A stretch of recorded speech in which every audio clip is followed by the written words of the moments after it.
In those days, Jesus went out to the mountain to pray. And all night he continued in prayer to God. And when day came, he called his disciples and chose from them 12, whom he named apostles. Simon, whom he named Peter, and Andrew, his brother, and James and John and Philip, and Bartholomew, and Matthew, and Thomas, and James, the son of Alphaeus, and Simon, who was called the Zealot, and Judas, the son of James, and Judas Iscariot, who became a traitor. And he came down with them and stood on a level place with a great crowd of his disciples, and a great multitude of people from all Judea and Jerusalem, and the sea coast of Tyre and Sidon, who came to hear him and to be healed of their diseases. And those who were troubled with unclean spirits were cured. And all the crowd sought to touch him, for power came out from him and healed them all. The Gospel of our Lord Jesus Christ. Dear brothers and sisters in Jesus Christ, we hear people say, when their human endeavor fail, to rely on prayer. We have done everything that we could.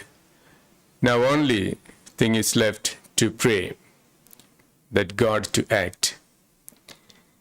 The question is that, is a prayer the last resort so that things may go well? But in the Gospel, Jesus shows us in every moment he kept contact with his loving Father. Before choosing the disciples, whole night Jesus spent on prayer. And prayer becomes the part of his life. And Jesus invites us to enter in this relationship with God. Not when we need things to be done, or to ask favors from the Lord, but to create a relationship like father and son, father and daughter, this kind of filial relationship, to discover God as a loving Father.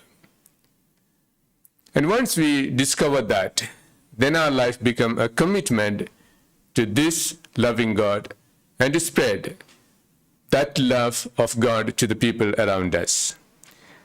Today we celebrate the feast of Simon and Jude, who entered into the inner circle of Jesus' companionship, and they were called apostles and disciples.